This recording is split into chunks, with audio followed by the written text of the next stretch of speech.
cómo la diabetes puede atacar el hígado y el hígado a la diabetes y viceversa. Pero nosotros, como utilizamos la imagen y sabemos tanto de ella, la utilizamos para, sin necesidad de abrir, solucionar problemas, entrando al cuerpo en vez de abriendo con una agujita.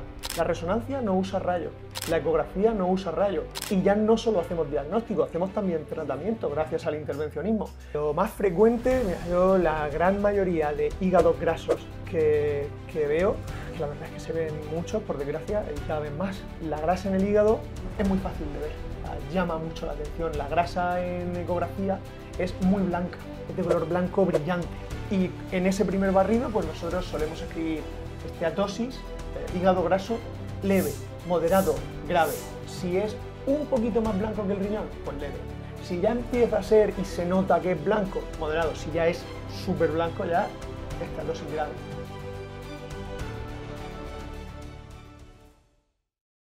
Bienvenido a Sin Diabetes para Siempre. Hoy estoy aquí con el Dr. Felices y vamos a hablar de las pruebas de imagen en la diabetes.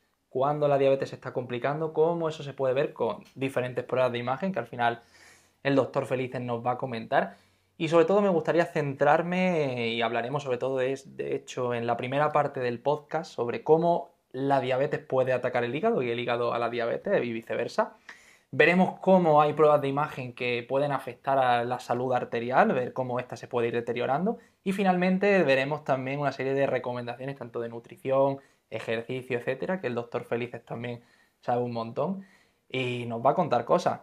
Hola, ¿qué tal? Espero que te esté gustando este vídeo, que lo estés disfrutando. Solo avisarte que el día 9 de noviembre vamos a hacer un evento presencial en Málaga en el que podrás venir a conocerme y además a aprender las estrategias que estamos utilizando a día de hoy con los pacientes y alumnos de la Academia de Diabetes Online para revertir la diabetes, para perder peso y no volverlo a recuperar.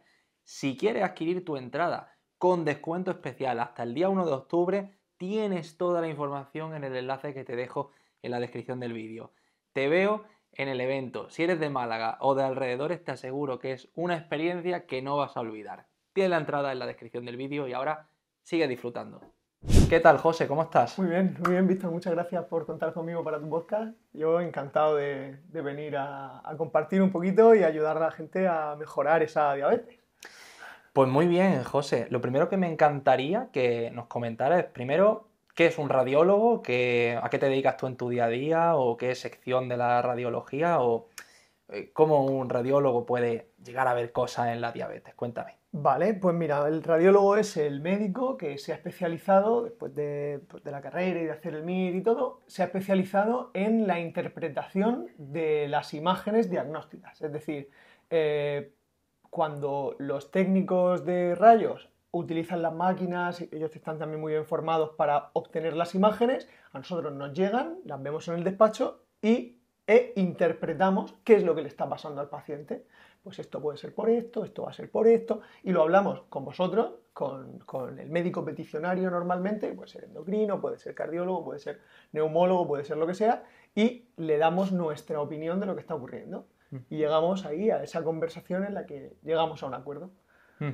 ¿Y tú concretamente a qué parte? Pues te dedicas a una parte como más concreta dentro de lo que es la radiología, ¿no? Sí, porque la radiología es muy amplia, digamos que tiene dos patas, la radiología diagnóstica, que es todo esto que os he contado, y ya cada radiólogo pues, se puede enfocar más en neuro o en abdomen o en tórax, y luego tenemos otra parte que es la radiología intervencionista, que es utilizar la imagen para guiarnos dentro del cuerpo y sin necesidad de abrirlo, porque un cirujano para ver tendría que abrir, pero nosotros, como utilizamos la imagen y sabemos tanto de ella, la utilizamos para, sin necesidad de abrir, solucionar problemas, entrando al cuerpo en vez de abriendo con una agujica.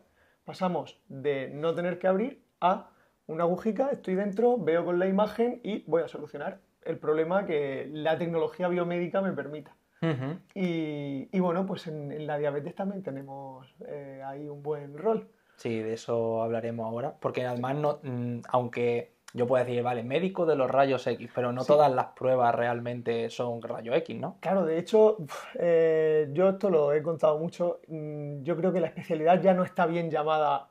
La especialidad se llama radiodiagnóstico, ese es el nombre oficial de la especialidad en España. A mí no me parece que sea el nombre adecuado. De hecho, en Latinoamérica la llaman imagenología y yo creo que, bueno, puede estar mejor llamada, pero desde luego mi radiodiagnóstico no me gusta porque yo a día de hoy, por ejemplo, en mi día a día yo ni utilizo el rayo y diagnóstico es una parte pequeña de lo que yo hago. Entonces radiodiagnóstico ya no me casa. La resonancia no usa rayo, la ecografía no usa rayo. Y ya no solo hacemos diagnóstico, hacemos también tratamiento gracias al intervencionismo. Entonces yo creo que estoy dándole vueltas y ya me parecería un mejor nombre, algo así como diagnóstico y tratamiento guiados por la imagen. Pero es verdad que es un poco largo. Queda un poco largo para Sí, decir, sí, como hay para que que... la gente lo entienda, Sí, ¿no? exacto, exacto. Habría que intentar ahí darle una vuelta para que no sea tan largo, ¿no? Pero sí, creo que tenemos mucho, mucho que aportar, que ya no solo utilizamos rayos, de hecho, intentamos utilizarlos lo menos posible o cuando es estrictamente necesario. Si podemos llegar a un diagnóstico con otras pruebas de imagen, pues vamos a preferir utilizar la ecografía o la resonancia que no radian al paciente, ¿no? Que no utilizan radiación ionizante. Entonces, ahí la radiología o radiodiagnóstico, el médico de los rayos X ya se queda un poco, suena a siglo pasado. Claro. Sí. De hecho, además, cuando hablamos de personas que tienen diabetes, lo que me estabas contando tú antes fuera de cámara, muchísimas veces, más que diagnosticar la diabetes con una prueba de imagen, lo que pasa es que incidentalmente os dais cuenta de complicaciones o alteraciones que se ven en la diabetes ya con la prueba in situ, pero que no a lo mejor ha sido solicitada por otro motivo, ¿no? Sí, lo más frecuente, mira, yo la gran mayoría de hígados grasos que veo, que la verdad es que se ven muchos, por desgracia, y cada vez más, la gran mayoría de ellos son por una prueba que se le pide al paciente porque le duele la barriga. Es decir, viene a urgencias y cuando tú haces una ecografía de abdomen, aunque tú me digas, tengo sospecha de apendicitis, yo lo miro todo. Yo, pues, aunque sea un barrido más rápido, pero yo miro el hígado, miro el riñón derecho, miro el riñón izquierdo, el bazo, lo miro un poco todo, no me voy directo al apéndice. Entonces, cuando hacemos ese barrido global del abdomen, es muy frecuente que nos encontremos esa grasa en el hígado. Porque además, la grasa en el hígado es muy fácil de ver, o sea, llama mucho la atención. La grasa en ecografía es muy blanca, es de color blanco brillante. Entonces, cuando la grasa que tenemos en el abdomen o que tenemos donde sea, ¿no? O en los brazos o en las piernas, claro, esa misma grasa que tenemos en los brazos o en las piernas, que bueno, es la grasa visceral en este caso, pero que se acumula en el hígado y se ve blanca, blanca, blanca. Entonces pasamos de ver un hígado del mismo color que el riñón, que es como debería ser, deberían ser los dos gris tirando a negro, y de repente vemos el hígado blanco y el riñón en contraposición súper negro. Entonces yo le digo a mis residentes que si ven un riñón que parece jugador del Brasil de los 70, les digo, si parece Pelé el riñón, es un hígado graso. El problema no es del riñón, es del hígado. Y que, o sea, sobre todo, cuando veis el hígado graso en los pacientes, o sea, ¿podéis establecer algún criterio de gravedad según veis el hígado o cómo lo hacéis en ese sentido? Sí, ahí utilizamos una escala más subjetiva, cualitativa, no es cuantitativa con la ecografía normal. Y en ese primer barrido, pues nosotros solemos escribir esteatosis, hígado graso, leve, moderado, grave, o leve-moderado, según como lo veamos, un poco a criterio del radiólogo, comparándolo respecto del riñón. Si es un poquito más blanco que el riñón, pues leve. Si ya empieza a ser y se nota que es blanco, moderado. Si ya es súper blanco, ya esteatosis grave. Entonces, esa primera esa primera clasificación sería cualitativa, pero podemos dar una, si es necesario, cuando yo te digo esto como radiólogo, yo te escribo eso en el informe y tú a lo mejor dices, hostia, pues este paciente necesito saber más. Me puedes volver a pedir una ecografía dirigida para el hígado graso y entonces yo te puedo cuantificar cuánto de afectación hay, que eso se hace con otra prueba que se llama elastografía y que se hace con la misma eco, pero es un modo diferente. Entonces ahí cuantificamos por zonas, vamos viendo cómo de duro o de blando está el hígado. Entonces, según los números que nos dan, pues podemos cuantificar cómo de grave es la afectación. Al final lo que la gente tiene que entender en este caso es que el hecho de tener hígado graso no es algo baladí, sino que es algo que va progresando y como tú dices puede llegar a hacer el hígado duro, porque la gente piensa, ¿no? La cirrosis da por beber alcohol. Si yo no bebo alcohol.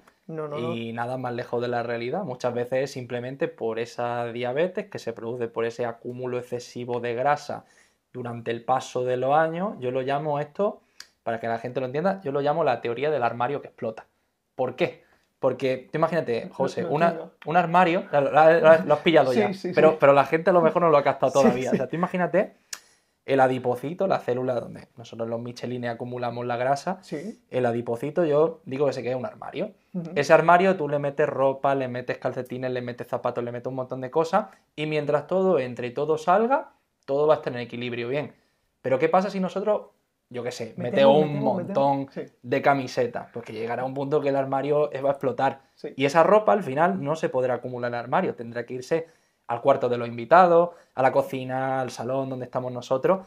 Y finalmente, pues una de esas habitaciones del cuerpo es el hígado. Sí, me gusta y por mucho eso se coloniza ese hígado de grasa. Al principio es poquito, ¿no? Lo que tú has dicho, la clasificación inicial, el hígado graso leve. Sí. Pero luego moderado. Y cuando ya está la habitación, que ya no puede más, ya grave, sí. Grave. Ya. Y ya es cuando no se puede inflamar, claro. Claro, el siguiente paso es inflamarlo, que por supuesto, si una persona bebe alcohol, eso se facilita muchísimo más. O sea, que la cirrosis al final pues es un proceso multifactorial, ¿no? Pero esa grasa que se va acumulando y ese armario que explota es lo que llega un momento que vemos que ya no hablamos de hígado graso, sino que ya no solo vemos cambio en el color del hígado, sino que vemos un cambio en los bordes, en la morfología. El hígado ya no es una estructura lisa y bien, sino que ya empieza a tener los bordes lobulados como muescas. Entonces eso es que el hígado está sufriendo, se está inflamando. Y eso es la cirrosis secundaria a, bueno, pues a esa grasa, a ese alcohol, a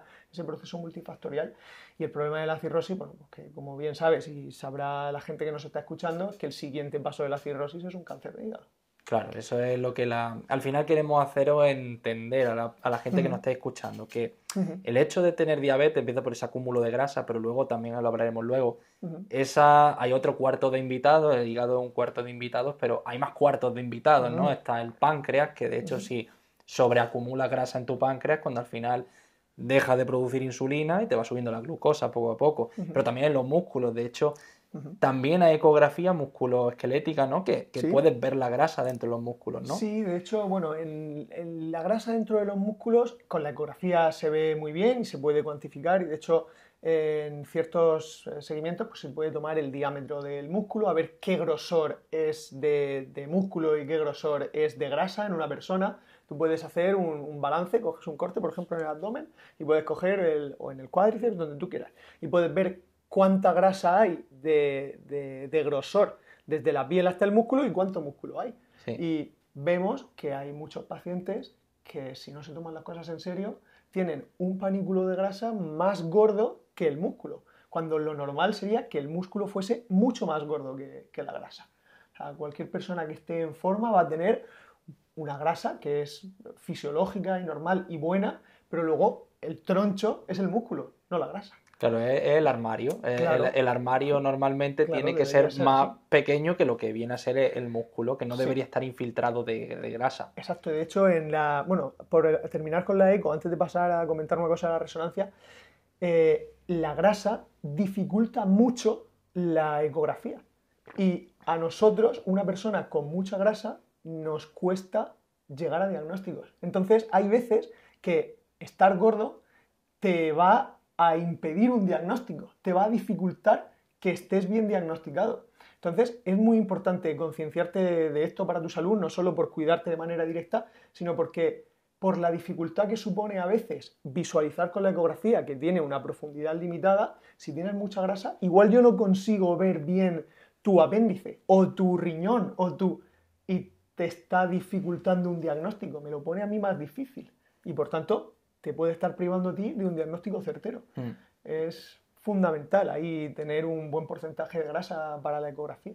Pero también me gustaría que no nos olvidáramos de hablar también de la gente que tiene diabetes tipo 2, pero que no tienen obesidad, porque me lo veo que luego van a escribir en los comentarios. Siempre habláis de los que tienen diabetes tipo 2 tienen obesidad, pero ¿y yo qué? Si yo tengo diabetes también, pero yo no tengo sobrepeso. ¿Qué alteraciones podemos ver en estas personas, tanto por ejemplo en el hígado como en los músculos en estas pruebas de imagen? Pues mira, en la musculatura de lo principal, bueno, tanto en el hígado como en la musculatura, se ve muy bien en la resonancia la infiltración de la grasa. La resonancia tiene una serie de secuencias que están enfocadas para poder ver la grasa y secuencias que eliminan la grasa. Entonces, si yo hago una secuencia en la que se ve muy bien la grasa y luego una en la que la máquina se encarga de eliminarla, voy a ver, vale, en la que ve la grasa, el hígado brilla un montón. Y luego lo comparo con la que lo elimina, el hígado no brilla nada. Sí. Pasa de estar súper blanco a estar normal. Oh, joder, todo eso es grasa, todo ese color que ha perdido es grasa y nos ayuda a saber cuánta hay. Y en los músculos lo mismo. Se ve en personas muy sedentarias y que no se mueven y tal, que no tienen por qué estar gordas, sino que simplemente por sedentarismo, aunque estén en un normopeso, se ve cómo el músculo deja de ser tejido muscular, que tiene una apariencia muy clara, y empieza a ser infiltrado por la grasa. Y tú ves como si fuesen unas raíces desde la grasa que se van metiendo en el músculo, de color blanco, porque en este caso en la resonancia se ven blancas, y se van metiendo en el músculo. Y dices, uy, pero si esta persona no está gorda y tiene un panículo adiposo normal. Vale, pero es que si no se mueven y dejan esa diabetes a su libre albedrío, al final esa grasa, lo que tú dices, va a buscar por dónde meterse y va infiltrando el músculo y el músculo pasa de ser un tejido muscular funcional a ser un tejido infiltrado por grasa. Sí, de hecho en inglés a las personas que tienen diabetes tipo 2 pero que no tienen obesidad, los ingleses le llaman, o anglosajones le llaman los skinny fats. Sí. Delgados pero metabólicamente obesos o alterados. Sí, Entonces, skinny es como delgado, claro. Es como un gordi delgado, vamos Sí, a sí. decir. Y también lo más parecido, lo que tenemos en español a esa palabra, aunque no es exactamente lo mismo, serían los fofisanos. Sí. No es exactamente lo mismo, No, porque no es lo mismo, no. el fofisano, por así decirlo, es una persona como... que hace deporte, ¿no? Quieras que no. El fofisano podríamos decir que es como la persona que suele acumular más grasa en la barriga, pero que no se le ve a nivel visual obeso, ¿no? Sino que se le ve como... Tiene un ligerillo sobrepeso, pero no se le ve con una obesidad, ¿no? Sí. Entonces, esas personas, esos dos fenotipos, también se han demostrado que aumentan riesgo cardiovascular y de hecho tienen una diabetes de peor pronóstico. Te explico por qué. Porque ese armario, recuerda, hemos visto la grasa que tenemos debajo de las cartucheras, es un armario, pero hay personas que tienen armarios más grandes y hay gente que tiene armarios más pequeños. Eso sí puede influir la genética, del tamaño que sea tu armario. O sea, cuanto más pequeño sea tu armario, antes se llena de grasa, antes lo vacías, antes colonizas tu hígado, antes colonizas los músculos y por lo tanto peor pronóstico tiene tu diabetes, más rápido progresa. De hecho son gente que más rápido le coloniza la grasa al páncreas, más insulina pierden y pierden peso porque se quedan sin insulina. Entonces son gente que muchas veces en la consulta le tenemos que poner insulina antes. Ajá. O sea que al final estos hallazgos en una imagen te podrían ayudar, ¿no? A la hora de ver esta persona que no es tan obesa y que no está acumulando la grasa, si ves que se está empezando a infiltrar en otros órganos o tiene manifestaciones en otros lugares, te podría ayudar a tratarlo antes de tener que ponerle insulina.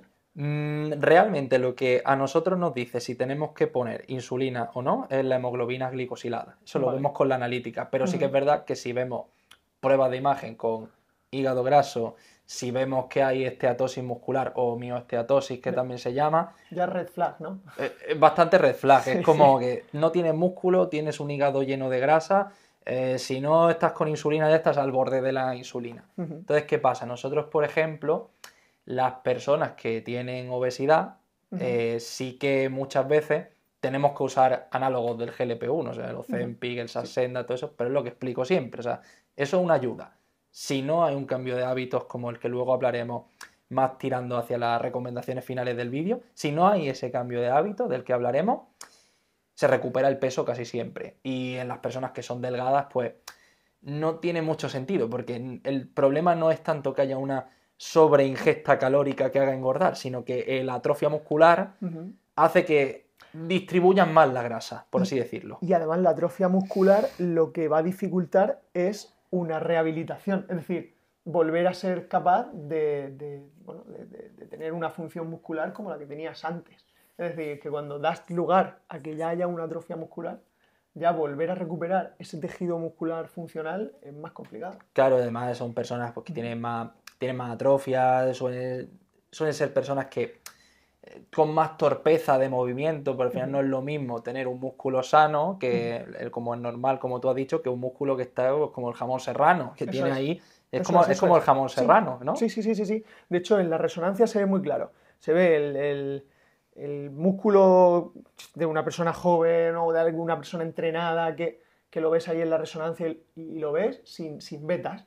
No tiene las vetas y cuando dejas en el sedentarismo al final parece el ibérico este 5 hot dogs lleno de, ¿no? que tiene ya más grasa, se va infiltrando por la grasa, pues eso ahí tiene su parte de fundamental. La diferenciación de quien está en su tono muscular adecuado a quien no. O sea que sí, lo del símil del jamón también me parece... Sí, porque Me parece bueno, ¿no? se ve bien así. O sea, imagínate Sí, que si eres de este fenotipo, el músculo tienes como un jamón. sí. Me gustaría, José, que también me comentara o nos comentara un poco, nos hablara de la vesícula biliar en este tipo de personas, cómo se suele ver en la prueba de imagen. Pues mira, la vesícula normalmente, los hallazgos que la cambian estructuralmente son por las colecistitis, es decir, cuando está inflamada y tal, y tiene una infección dentro. Pero es verdad que en las personas con un fenotipo como este que estamos comentando y con esa grasa, con ese hígado graso, es raro que ese hígado graso no se acompañe de piedras en la vesícula. Entonces, pues se ven bien piedras o bien barro que va llenando la vesícula y piedras que se van acumulando y estas piedras o este barro, el problema es que te obstruyen la salida de la vesícula es un globo y tiene que ir tirando al intestino para sacar ahí la bilis y para poder hacer la digestión, pero si este globo se va hinchando y bien la piedra o bien el barro no deja que se vacíe, es un agua estancada, es un líquido estancado y ese líquido estancado, pues, como cualquier charco de agua estancada, pues se infecta, proliferan ahí las bacterias y genera una colecistitis. Entonces, pues ya tienes el lío. Operación, bueno, un dolor que te mueres, un fiebrón que te mueres y joder, una operación que es urgente. Entonces, es raro que no encontremos en una persona que en una persona que tiene hígado graso no se acompañe de este barro biliar o estas piedras en la vesícula. De hecho, muchas veces cuando estas personas tienen que operarse, incluso casi por otro motivo, muchas veces cuando los cirujanos ven este barro biliar o estos cálculos biliares, directamente es que optan por quitar directamente la vesícula Sí. para quitarle problemas a esta persona de ese cálculo que sabemos que se va a terminar enclavando Sí. en el sitio que no debe o incluso al final del colédoco provoca una pancreatitis también. Claro, también puede migrar al final, exactamente, al final del conducto de la bilis y tapar en vez de la vesícula al páncreas y generar una pancreatitis.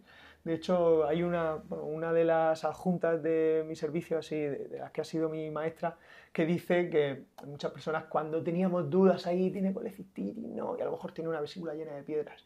Decía, mira, si tienes dudas y tiene la vesícula llena de piedras, si no tiene colecistitis, la va a tener en algún momento, porque esas piedras en algún momento van a obstruir el canal de salida, bien de la vesícula o bien del páncreas. Entonces, es algo muy a tener en cuenta y algo de lo que cuidarse muchísimo, si no queremos acabar en una operación de urgencia. O sea, al final, la gente tiene que entender que su hígado, una de sus funciones, no es solamente guardar la glucosa en forma de glucógeno e írtela liberando a la sangre según tú lo vas necesitando, sino otra... O sea, el hígado es que lo hace todo. Sí, hace muchísimo. Es que el hígado lo hace todo. Y es tanto casi causante de la diabetes tipo 2 cuando se te acumula un montón de grasa como agravante. Porque yo digo siempre que el hígado en la diabetes tipo 2 funciona como una cámara insonorizada. O sea, tú imagínate que, yo qué sé, imagínate que eres un músico y que te vas a grabar un disco. Vas a una cámara insonorizada. ¿Para qué? Para no darte cuenta de los ruidos de fuera. Vale. Para que no interfieran con tu música. Entonces, si tú estás en esa cámara insonorizada, no te estás dando cuenta de lo que pasa afuera. ¿Qué es lo que hay afuera? Una glucosa alta. Vale. Que tu hígado no se entera que la tiene alta, porque está en esa cámara insonorizada, que es el hígado graso. Entonces, ¿qué hace el hígado? El hígado, como lo que quiere es salvarte la vida, asume que tienes la glucosa baja y lo que hace es subírtela. Entonces, sobre todo por las mañanas, mucha gente me pregunta, ¿pero por qué tengo la glucosa alta por la mañana si yo no ceno? Si es que da igual que no cenes. Es tu hígado que es agravante de tu diabetes, que te sube la glucosa el solo. Porque no sabes que tienes la glucosa ya alta. Entonces lo que hace es subírtela. Porque no se entera que la tienes bien. Entonces yo siempre digo que las personas que quieran revertir su diabetes tipo 2 tienen que hacer dos cosas al final. Primero, vaciar su hígado de grasa para que se entere de lo que está pasando fuera y el hígado deje de subirte la glucosa patológicamente. Y por otro lado, aumentar tu nivel de masa muscular, que es el otro sitio donde se almacena glucógeno. Entonces, si tú haces eso, tu glucosa va a funcionar bien.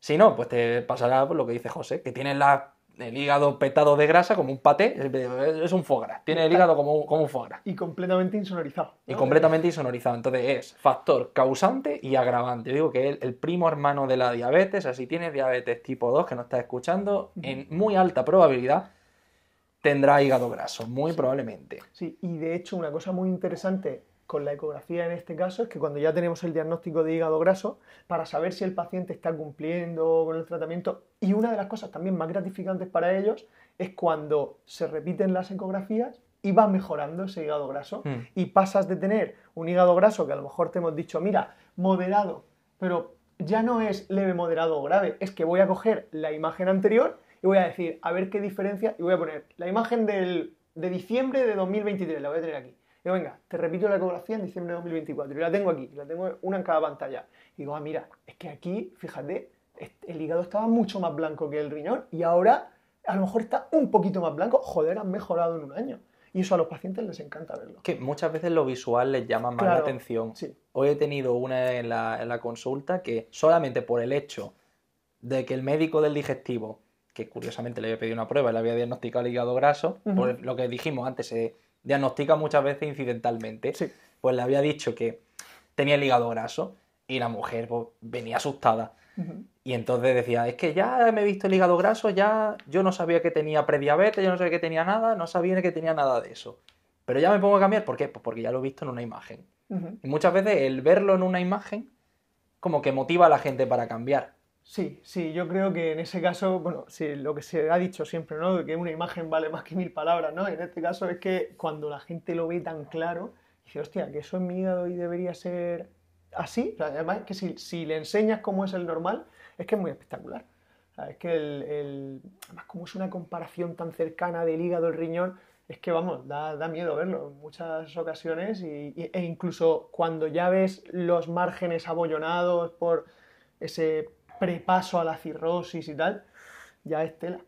Pero ya no tanto, a mí, bueno, para asustar no creo que sea tampoco el principal objetivo, pero sobre todo para el que sigue y sigue el tratamiento y le puedes enseñar la comparativa de cómo ha mejorado, es que el hígado graso se revierte. Entonces ahí es lo que, y eso les hace se enganchan más, ¿no?, al tratamiento y venga, ya. Y esa parte a mí me gusta mucho y creo que es algo que habría que hacer con los pacientes, dedicarles más tiempo a enseñarles todo esto, todos los cambios que van logrando. Para eso estamos aquí en el podcast. Claro, exacto, de hecho, para eso estamos aquí. Sí. Es que es que es muy importante, o sea, es que no solo la gente cuando tiene diabetes piensan que es algo solamente la glucosa. Yo voy a hacer esto para que mi hígado deje de subirme la glucosa. Está muy bien, pero lo que tú no sabes es que al final ese hígado trata de defenderse de esos niveles altos de grasa. Por eso la gente que tiene diabetes tipo 2 y tiene hígado graso, pues suele tener triglicéridos altos. ¿Por qué? Porque ese hígado, yo digo siempre que se convierte en un cañón lanzador de bolas de grasa, porque intenta defenderse de la grasa que tiene en exceso. Al final se está, lo que has dicho tú, se está inflamando y se está fibrosando. Sí. Y con esa fibrosis llega la cirrosis y luego el hepatocarcinoma. Entonces el hígado no le mola para nada estar atestado de grasa. Entonces empieza a intentar liberarse de esa grasa y depositarla en otro sitio. Y ahora hablaremos de pruebas de imagen que vosotros veis también y que se ven estas alteraciones. Cuando el hígado empieza a lanzar esas bolas de grasa, llevan como una cobertura externa de triglicéridos, bueno, una parte que va con la sangre y se disuelve, pero por dentro llevan colesterol. Entonces, esas bolas de grasa finalmente van a impactar en las arterias y van a formar placa ateromatosa. Explícanos un poco, así a nivel básico, qué es ese palabra de placa ateromatosa y cómo se ven alteradas en pruebas de imagen en las personas que tienen diabetes en su día a día. Vale, pues las placas ateromatosas son acúmulos de colesterol que, como tú bien dices, pues van recubiertos de triglicéridos que se quedan adheridos por el ambiente inflamatorio y por todo lo que está conllevando y todo lo que está dando lugar esta diabetes descontrolada, se van a acabar acumulando en las paredes de las arterias. Las paredes de las arterias tenemos que pensar en una carretera, en una carretera nacional de toda la vida. La carretera nacional con sus quitamiedos a los lados, pues como si en los quitamiedos fuesen cayendo de las montañas, fuesen cayendo y quedándose las piedras. Pues claro, si la carretera nacional al principio es los dos sentidos, ¿no? ¿Vale? Y van y pueden pasar los coches perfectamente. ¿Cuál es el problema? Cuando esas piedras van cayendo, ese ateroma se va acumulando en las paredes y ya no hay sitio para que pasen los coches. Ya tienen que hacer fila, ya todo es mucho más tardío, todo va a tardar mucho más, todo va a hacer que la sangre tarde más en llegar a nuestros tejidos. Entonces, ese ambiente inflamatorio y ese ateroma, al final lo que está haciendo es bloquear que la sangre pase. Y eso pues, genera muchísimos problemas. El principal problema es en los vasos pequeños, por ejemplo, el pie diabético, que es el final de esta enfermedad, de esta arteriopatía, ¿no? De esta enfermedad de las arterias, lo que va a dar lugar es a esa gente que empieza a tener úlceras en los pies. Empieza a tener úlceras en los pies y esto, bueno, además les da dolor al caminar, porque como no llega bien la sangre a la pierna, pues no tiene suficiente oxígeno. Entonces caminan un poco y se tienen que parar. La enfermedad del escaparatista, que le llaman, porque se tienen que parar a mirar el escaparate. De repente el paciente empieza a andar y entonces se para, se mira, se pone como a mirar el escaparate y le llega suficiente oxígeno y puede seguir, pero no puede andar, no puede caminar normal durante 2, 3, 4 minutos. Se tiene que ir parando. Y al final el problema es que ese oxígeno que no está llegando te genera una úlcera, te genera un pie diabético.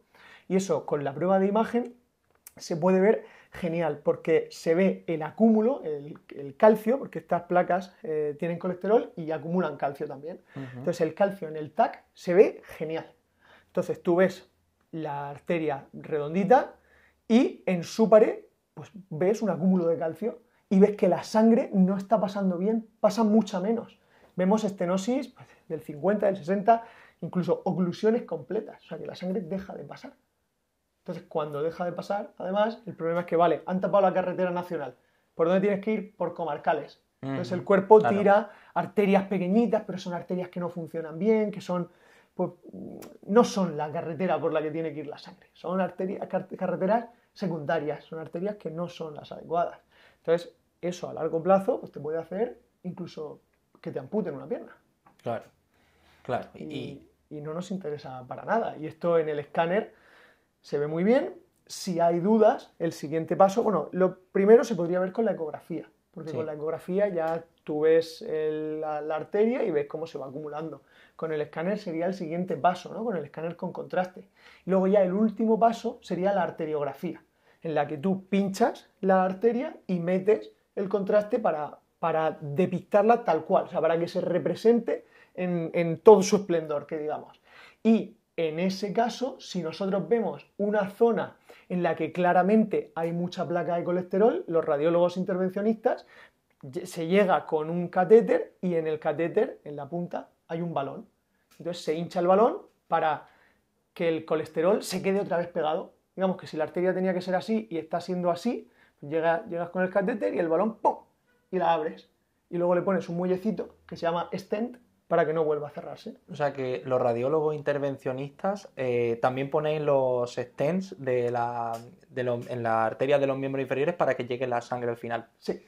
Vale, eso al paciente le evita la cirugía que le hacen los vasculares, entiendo. Claro, exacto. En este caso, lo que hace el radiólogo es que consigue evitar que te tengan que abrir, que te tengan que cortar una vena, que coger esa vena, ponértela como una carretera secundaria, lo que hace es que te abre la arteria para que la sangre pueda seguir pasando. Que mucha gente nos dice, ¿y por qué no te llevas el colesterol? Vale, es porque llevarte el colesterol supone más dificultades que también se puede hacer, y hay situaciones en las que se puede hacer, que se llama aterotomía. Pero lo que ha demostrado mejores resultados en la evidencia científica es esta técnica del balonazo que se llama angioplastia. Entonces se da el balonazo y se coloca el stent, que es el muellecito para que no se vuelva a cerrar. Y eso es lo que mejor resultado ha demostrado en la evidencia científica para tratar este tipo de de problemas. Y para evitar, pues el pie diabético, vamos, funciona muy bien. Claro, aunque funcione para salvarnos del momento agudo, eso no quita que haya que cambiar el estilo de vida, porque lo que te puede pasar eso una vez en un vaso, pero no vas a estar yendo todos los años a que te pongan un balonazo con stent en todas las arterias. Y hay una cosa, y es que si te hacen el balonazo con stent y tú sigues llevando tu vida, ¿por qué el stent? O sea, el stent impide que se vuelva a cerrar lo que has abierto, pero no impide que se vuelva a acumular a restenosar otra vez. Claro, que haya una restenosis. Entonces ya una restenosis ya es dar un balonazo donde hay un stent.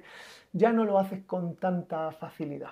Entonces ya digamos que has perdido una bala. Ya has utilizado una bala importante. Entonces, mi padre, que es radiólogo intervencionista con una experiencia de 40 años, siempre le dice a los pacientes que lo más importante que tienen que hacer cuando salen de una angioplastia es caminar. Es lo más importante. Que vayan, que caminen, que se muevan, que dejen de fumar, por supuesto, porque la gran mayoría de estos pacientes además son fumadores. Entonces, dejar el tabaco, caminar y cuidarse la alimentación.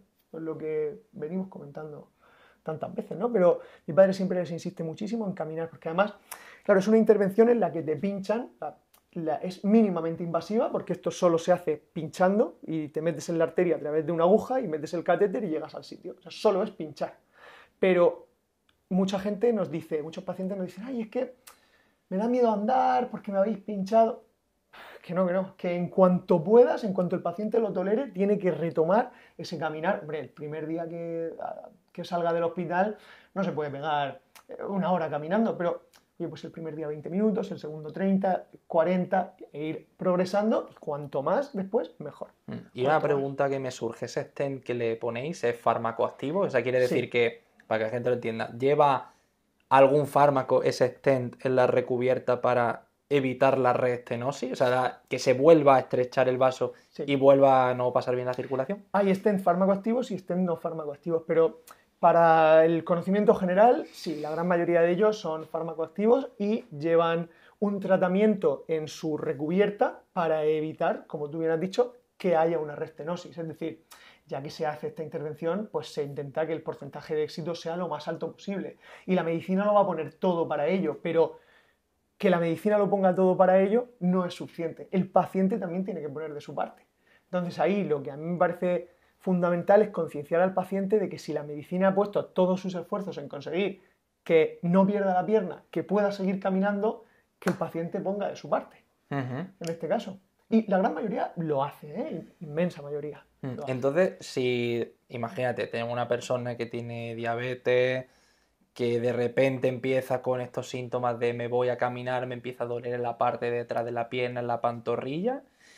Esta persona, ¿tú crees que tendría que hacerse un TAC, una angiografía de los miembros inferiores para ver si tiene muy estenosado eso, para ver si es candidato a que le pongan ese stent? Yo empezaría por hacer una ecografía. ¿Una ecografía? Sí, empezaría por hacer una ecografía porque con la ecografía se ve suficientemente bien la pared de la arteria, se ve si el flujo, porque no solo vemos cómo está, sino que podemos medir cómo pasa el flujo. Entonces tenemos unas curvas. Entonces, si el flujo está bien, el flujo se llama trifásico porque tiene mucha fuerza, tiene tanta fuerza que hace como 3 fases. Una de subida, una de bajada y otra de subida otra vez, más pequeñita.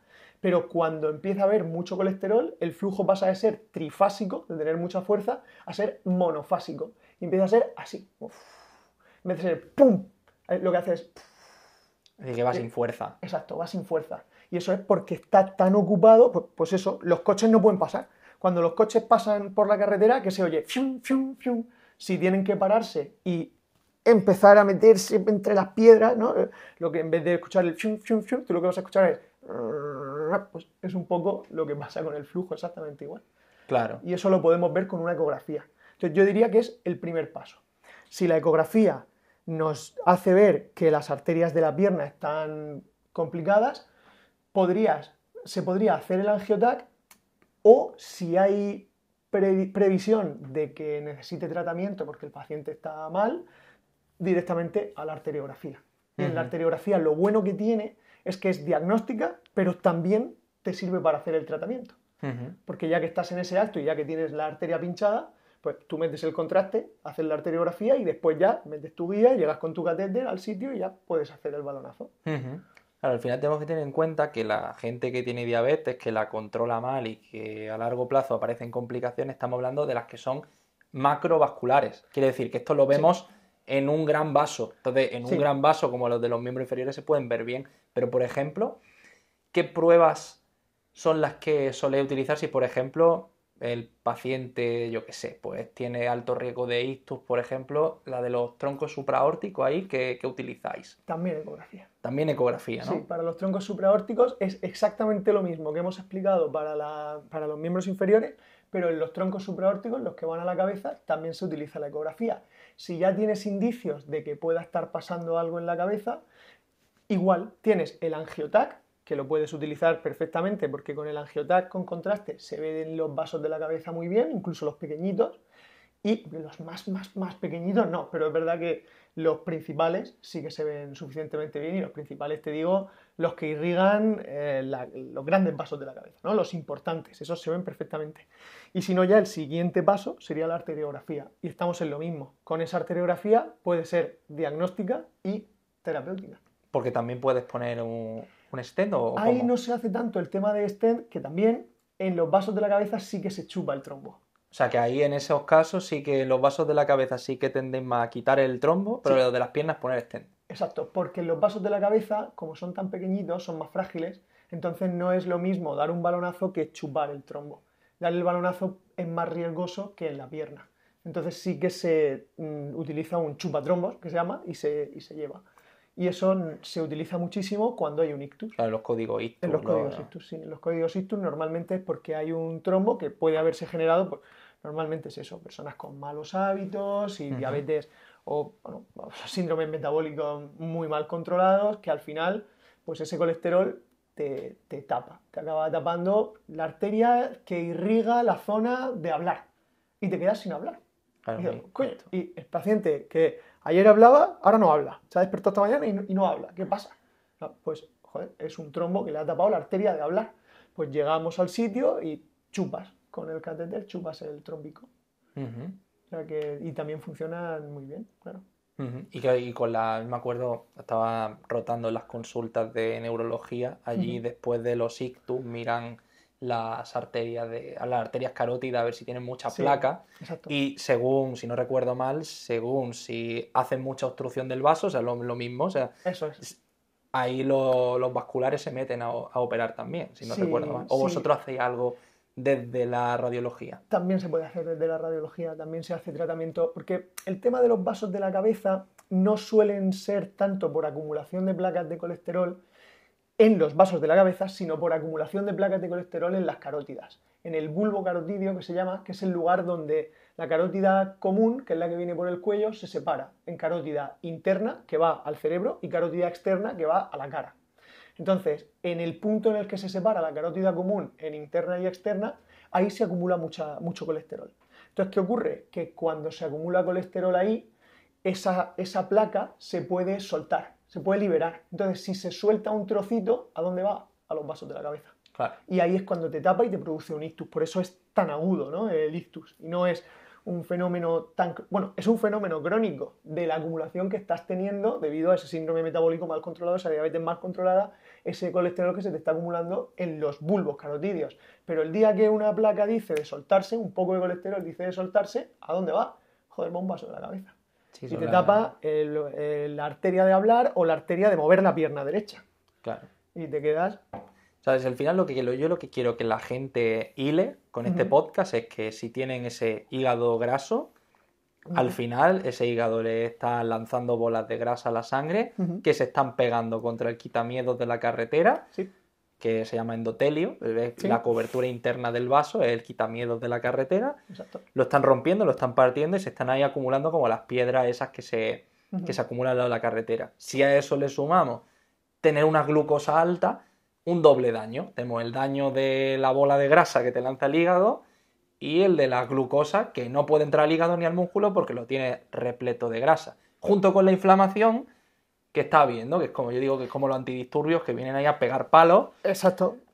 y al final la carretera acaba muy reventada. Claro, y de hecho todo esto que se va acumulando, porque hemos hablado tanto de las piernas como de la cabeza, pero si hablamos del corazón, con el TAC, que en este caso en el corazón no podemos hacer ecografía para ver los vasos, Para no los es vasos lo no se ve ideal. bien. Lo ideal en el corazón es el coronario TC, que se llama, que es el coronario TAC. Coronarias son las arterias del corazón. Y se hace una cuantificación del calcio que hay, porque el calcio representa, de alguna manera, representa estas placas de colesterol. Entonces, se hace un cardiotac o un coronario TAC para evaluar cuánto calcio hay en tu corazón y eso te da una probabilidad o un pronóstico o te dice cuánto de riesgo tienes de tener un infarto. Tener un infarto del corazón, claro.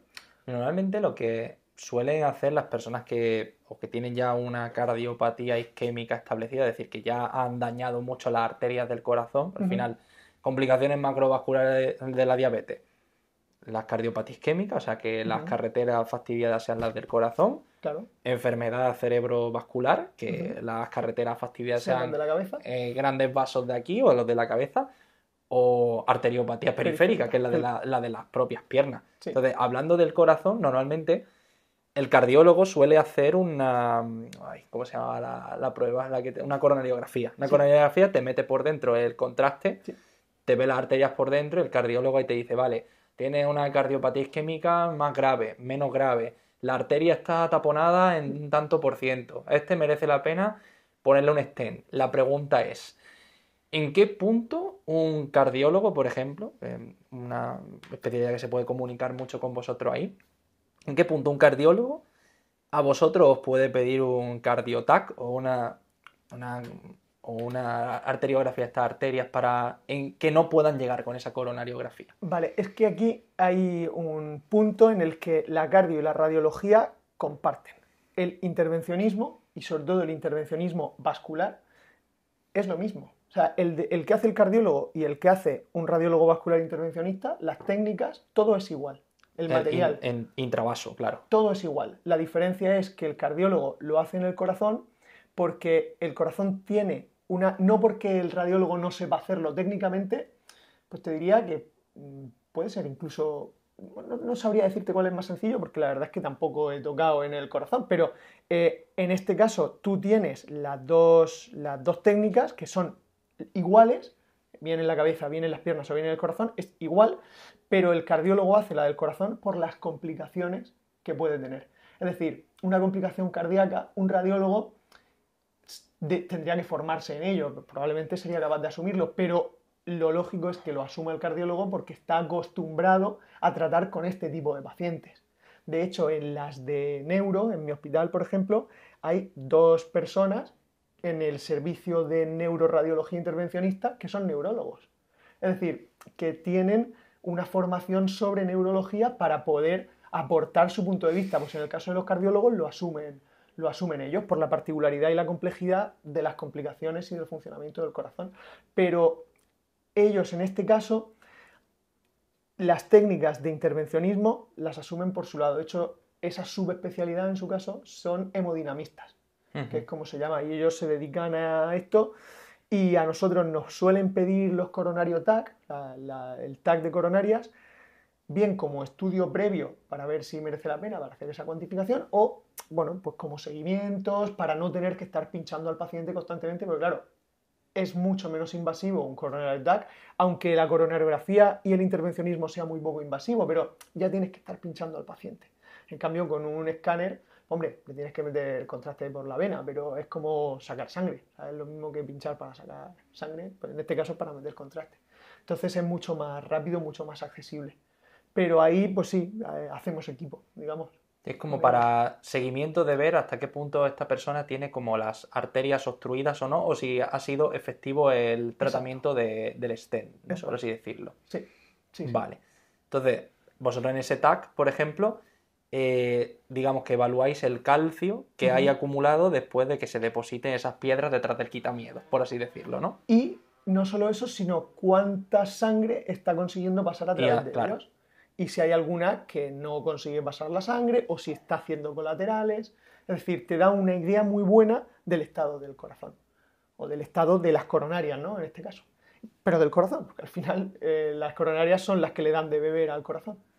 Y otra prueba que he visto que se altera muchísimo Pero esto lo he visto sobre todo en enfermos renales crónicos porque al final está muy relacionado todo. O sea, sobre todo los enfermos renales crónicos se caracterizan porque acumulan mucho calcio y mucho fósforo. Y eso precipita en las arterias y las calcifica más todavía. Yo he llegado a ver pruebas de imagen con la aorta en el abdomen, como una tubería de plomo absoluta. Sí. O sea, al final pues, es que es cal. Es como si fuese cal, ¿no? Y tú ves, en vez de la tubería normal, como si fuese una tubería llena de cal por toda su circunferencia.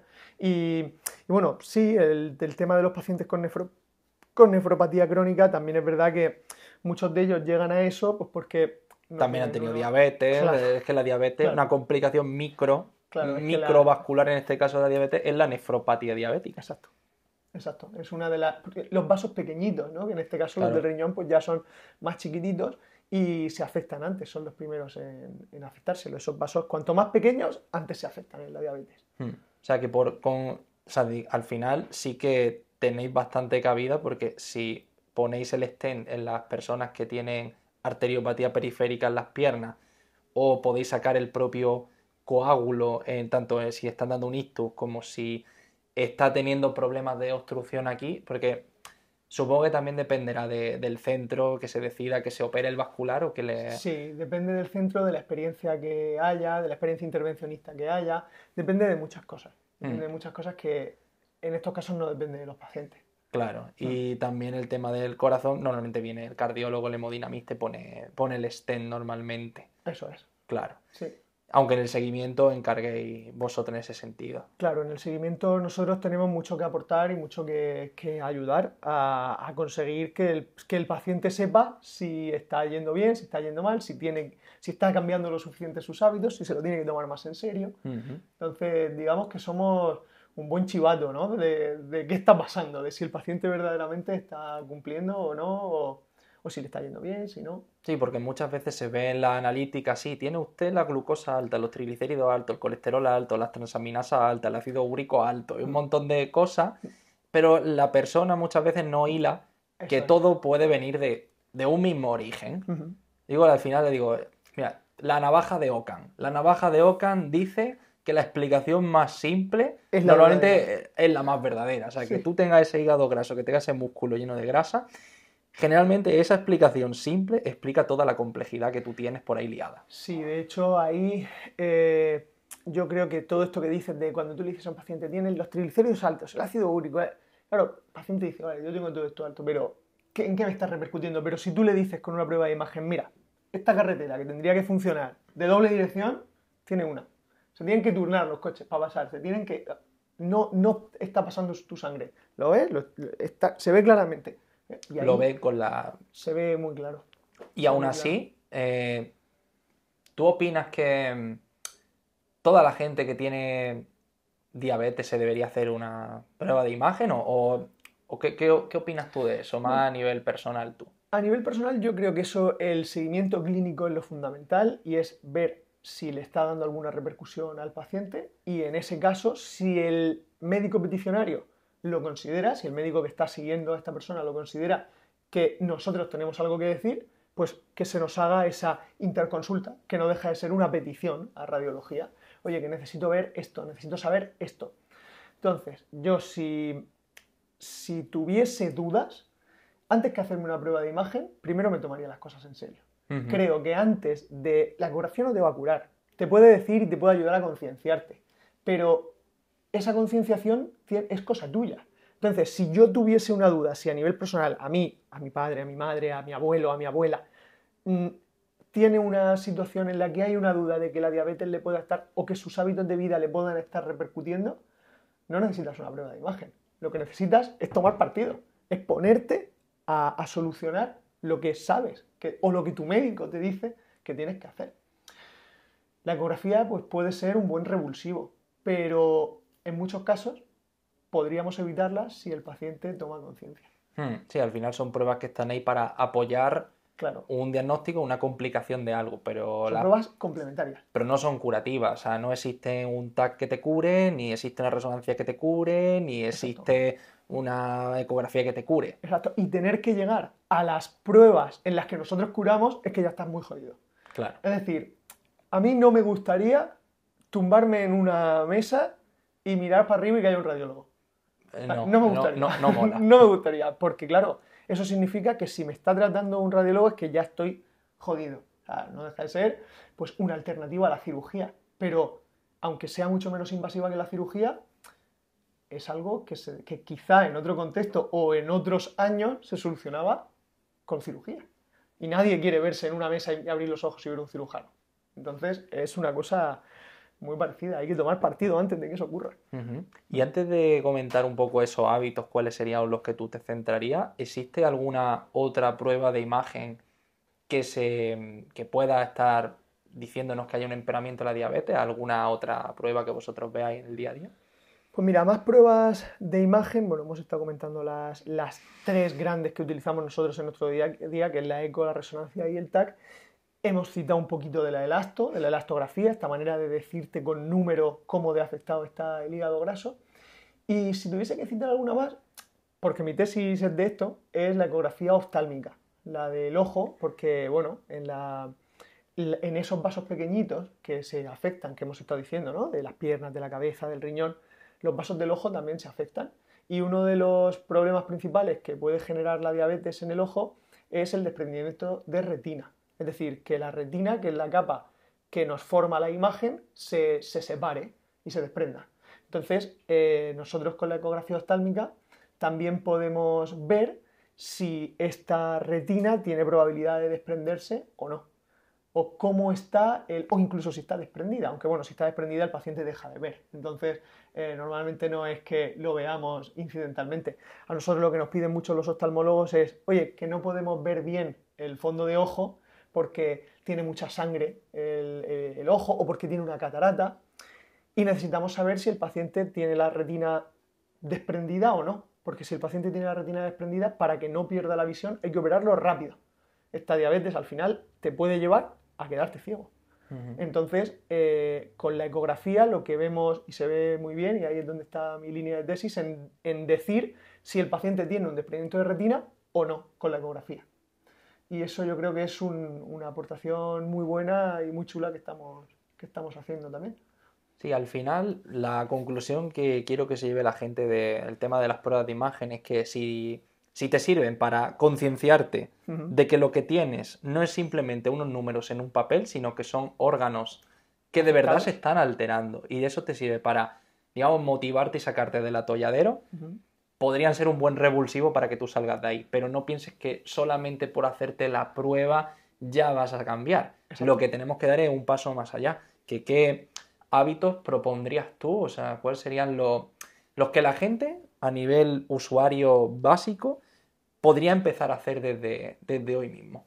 Pues mira, nosotros donde mejor o donde más vemos estos cambios, que es en las ecografías comparativas de hígado graso, la gente que mejora suele reducir su ingesta de grasas, de alcohol, de calorías, al final bajan su ingesta de calorías y comen mejor.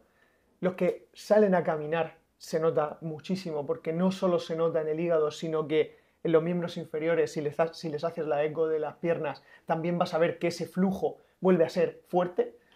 Y con el escáner, pues bueno, también se puede ver que el paciente no progresa, que ese calcio que tenía, pues no sigue aumentando, no sigue comiéndose arterias.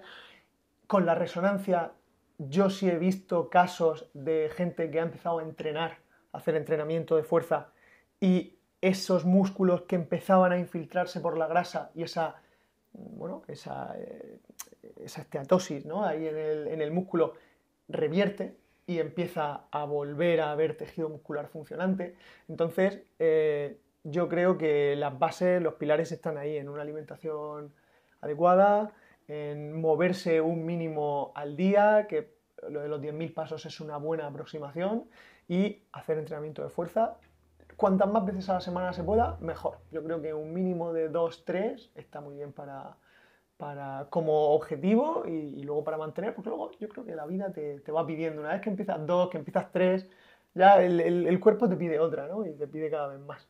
Y una cosa curiosa que se ve de la gente que empieza a hacer ejercicio de fuerza, sobre todo, y va progresando la intensidad del entrenamiento poco a poco, sobre todo se ve en los músculos muy claro, como que van desapareciendo esas vetas de grasa, Eso. aunque no pierdan peso. O sea, Claro. es muy curioso. O sea, es decir, tú puedes hacer ejercicio y aunque no pierdas ni un solo gramo Es verdad. de peso, Ujú. o sea, es decir, que tú te subas a la báscula, pese 80 kilos y sigas pesando 80 kilos, es que esa grasa desaparece. Yo lo llamo el efecto quitagrasas como el quitagrasas a Como el la KH7, ¿no? vitrocerámica, como el efecto KH7, si lo quieres llamar, como el echarle el quitagrasa Sí, a la sí, verdad. vitrocerámica, lo limpia, se queda eso limpio como los chorros del oro, Es verdad, es pues el verdad. ejercicio tiene como ese efecto sobre las vetas de grasa de los músculos y sobre el hígado. Sí, sí, sí, sobre las dos, es lo que te comento. Los pacientes que cumplen con su programa de ejercicio y empiezan a entrenar fuerza y empiezan a moverse,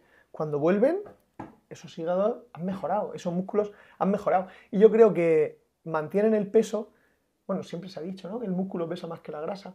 Sí, y también porque, a ver, evidentemente, si tú quieres perder peso, necesitas lo que tú has dicho, generar un déficit calórico. Es decir, si tú quieres, o sea, si tú solo buscas la mejora de tus analíticas, Ujú, quizás solo con que hagas ejercicio es suficiente. ujú. Pero si quieres ir un paso más allá y reducir los niveles de grasa corporal, que también es recomendable, habría que generar un poquito de déficit calórico con la alimentación, pero no déficit calórico de tomaros batidos, ni de hacer dietas estrictas, ni dietas espartanas, ni Nada, dietas de nada, los nada, nada. sobres, ni esas cosas, porque eso al final mete un déficit de 1000 calorías y eso al final lo que, en lugar de mejorar la masa muscular, lo que hace es que te chupas la masa Y muscular. te fríe la cabeza. Y te También. deja completamente cao. Te deja sin energía. Entonces, lo que buscas es lo contrario. Yo creo que lo que hay que buscar es mantener esa energía gracias al movimiento, gracias a esa reactivación del tejido muscular, pero sin hacer, bueno, para conseguir mantener la energía no podemos disminuir drásticamente el input, el flujo de energía que metemos en nuestro cuerpo.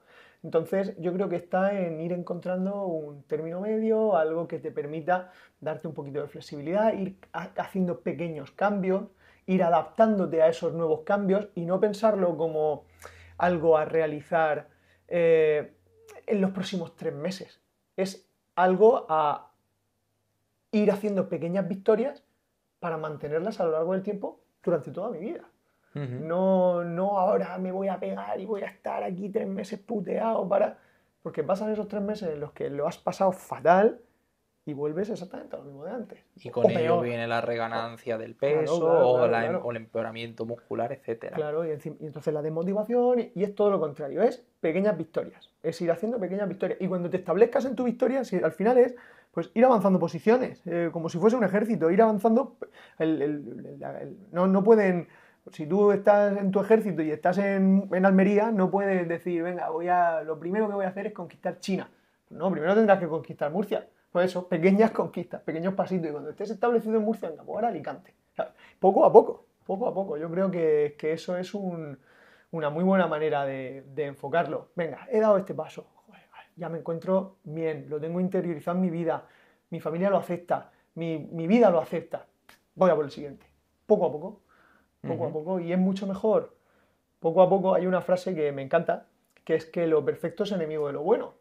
Y yo prefiero hacer las cosas bien que hacer las cosas perfectas, porque al final si lo haces perfecto, igual lo haces un día, pero no podemos aspirar a la perfección todos los días. Entonces, si todos los días lo haces bien, es mucho mejor que hacerlo un día perfecto.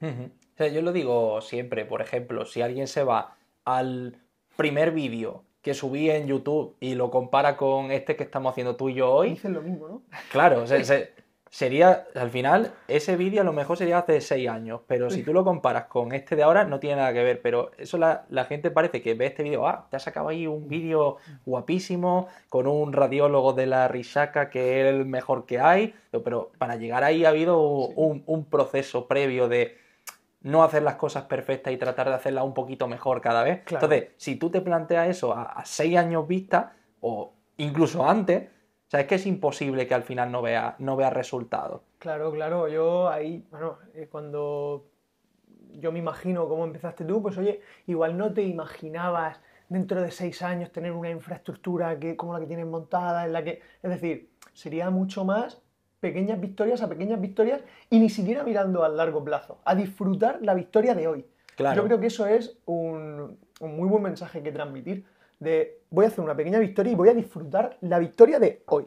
No lo que esa victoria de hoy me va a dar dentro de 6 años, porque, bueno, nunca se sabe, ¿no? Lo que puede pasar pasado mañana, pero voy a disfrutar la victoria de hoy y mañana voy a intentar establecerla o hacer otra, o sea, poco a poco. Yo creo que ese camino en tu caso, ¿no? Esos pasitos que hayas ido dando hasta crecer hasta el día de hoy, pues no te lo podías imaginar cuando empezaste. Para nada, pues hay que ir día a día. Y te voy a hacer una última pregunta, José, para cerrar este podcast, que es una pregunta... Es difícil, o sea, es un poco... Es como un juego, ¿vale? Pero vale. Tienes que intentar responder más o menos lo que tú pienses. Si tuvieras que elegir 5 alimentos que las personas deberían comer más en su día a día para mejorar sus niveles de glucosa, y cuando estoy diciendo esto, ojo, no estoy diciendo que ya solamente haya que comer de esos alimentos y no haya que comer de más. Vale. Pero, ¿qué alimentos crees tú? 5 alimentos que tú crees que la gente come poco y que debería consumir más. Que la gente come poco y debería consumir más para mejorar su glucosa. Para mejorar su glucosa, para mejorar sus niveles de grasa corporal, sus niveles de masa muscular, es decir, mejorar sus niveles de glucosa, su analítica, etcétera. Y tienen Nada, que ser, pregunta así es como un juego. ¿Tienen que ser alimentos específicos o grupos de alimentos? Bueno, no, grupos de alimentos... Venga, me vale por grupos de alimentos y dentro del grupo de alimentos me pones ejemplo. Yo te voy a decir también los que a mí me gustan y por lo que a mí me gustan. Es algo personal, venga, o sea, no es una respuesta mágica y que sea absoluta. Vale, me gusta el juego. Mira, a mí me encantan las judías verdes. Vale. Me encantan, porque me parece una manera muy buena de meter una verdura, que además, a los que nos gusta la pasta, bueno, a ver, no son macarrones, está claro, pero casi que tiene ahí un poco el trampantojo, ¿no? De la forma así cilíndrica y tal. Además le puedes meter, pues, lo puedes combinar muy fácilmente con jamón, con atún, tolera salsas de todo tipo, incluso auténticas aberraciones he hecho yo con las judías verdes y oye, entra muy bien. Entonces, judías verdes. Sí, como verdura así fácil me parece, y creo que a los críos también les entran bastante bien, si no las redonditas, las planas, creo que ahí bien.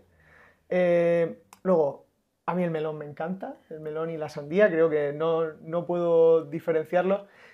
Quizá la sandía en un contexto de pérdida de grasa pueda tener un poquito más de interés porque tiene un porcentaje de agua mayor y muy pocas calorías. Y muy pocas calorías. Es que la gente confunde lo siguiente, la gente piensa que la fruta, como tiene azúcar, mala para la diabetes porque tiene azúcar y yo tengo el azúcar alto. Pero es que la diabetes, como hemos estado hablando en este podcast, no es solamente azúcar. Es que el problema de base es un contexto de excesos de energía crónico almacenado en forma de grasa. Claro. Si tú comes fruta, pero no, te pasas de calorías. Y tienes una buena masa muscular. Mira, el otro día, es que fíjate, el otro día me puse a hacer cuentas y dije, le pregunté a ChatGPT, oye ChatGPT, ¿cuántas nectarinas debería comerme para igualar la cantidad de azúcar que tiene un litro de Coca-Cola? Me puse a hacer ese juego en ChatGPT.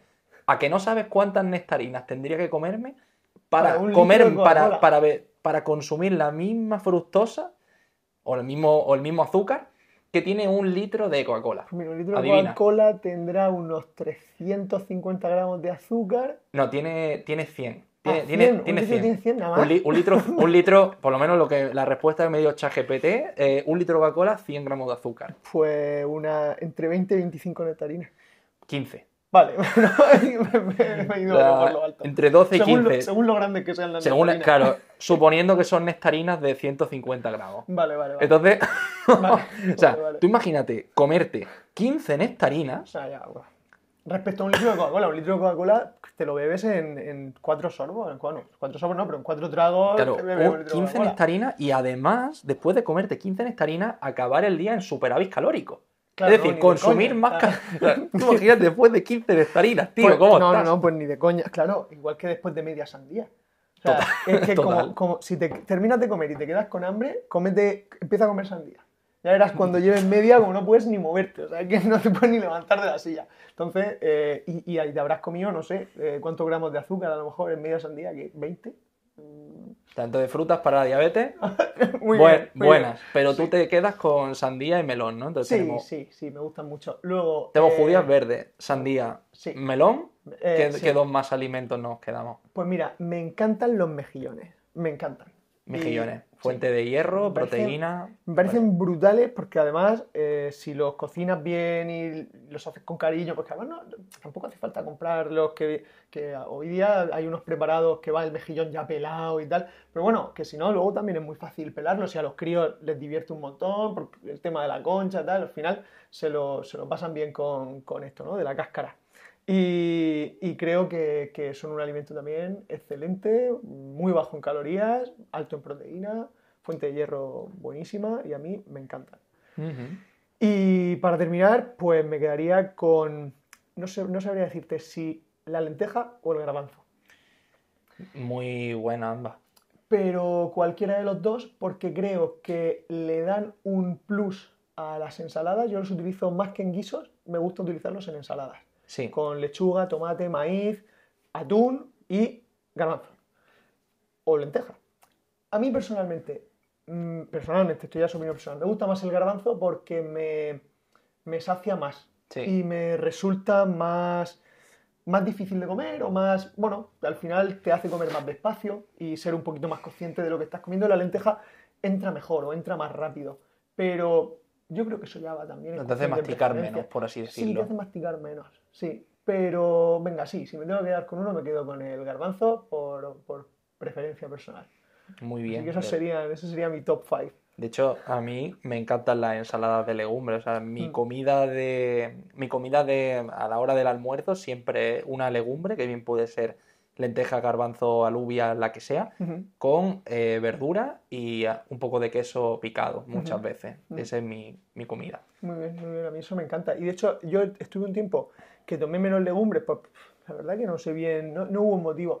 Y es verdad que al principio me costó un poquito a nivel Sí. digestivo, pero en cuanto me acostumbré, se me quitaron las molestias digestivas y ya lo consumo 2, 3 veces a la semana sin ningún problema. Sí, se puede, se adapta. Normalmente el Sí. intestino se adapta cuando empiezas a consumirla en mayor cantidad. Yo, si hubiera respondido yo a la pregunta, yo pienso que un alimento que consumimos muy poco son las legumbres. Deberíamos duplicar el consumo o triplicarlo. Sí. De hecho, fíjate, me has hecho la pregunta pensando en haciéndome alimentos que consumimos poco y que incluiría, pero es que aunque los consumiésemos mucho, yo creo que volvería a elegir estos 5 porque son, vamos, me parecen fantásticos para una dieta equilibrada y que te ayude a decirle adiós a tu diabetes para siempre. Pues sí, buena finalización del podcast, ¿eh? No se me había ocurrido. Sí. Muy bien, tío. Pues nada, pues muchísimas gracias por gracias a venirte, ti. José. Yo, Ha encantado. sido un placer y nada, Encantado. si os ha gustado el vídeo, pues dejadnos vuestras preguntas en los comentarios y si te ha gustado, pues deja tu like y suscríbete. Nos vemos en el próximo. Chao.